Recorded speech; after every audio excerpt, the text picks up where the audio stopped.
свидетельстваў. Ён жыў паблізу, гэта так.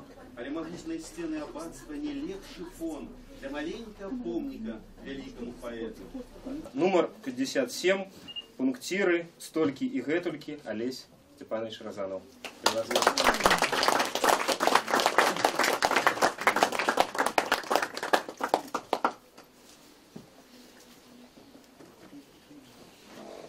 Ну, добрый вечер, Анатолий. Добрый вечер, Борис. Олесь Поплавский.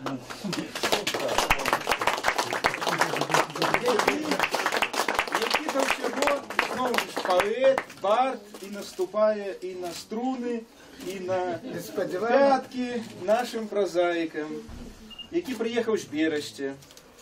Я вручаю вельмі ганаровы гэты конверт. Жадаю, каб гэты залаты апостроф быў асаблівым залатым сярпом, якім ты, браце, будзеш зразаць і галасы прозы, і васенькі паэзіі. Вельмі часто так бывае, што нам дасылаюць аўтары свае творы.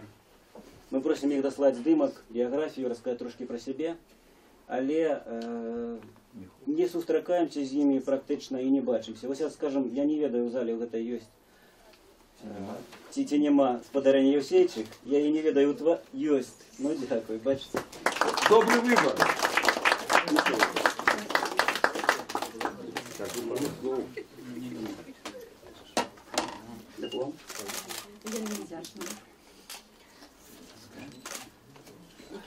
Чалавек, якому будзе ўручаная прэмія, я разумею, яго сёння няма. Захварэў чалавек. Ну, я буду тады, у такім разе, я і не буду много гаварыць. А можа, скажуць те людзі, якія яго лепш ведаюць, чым я.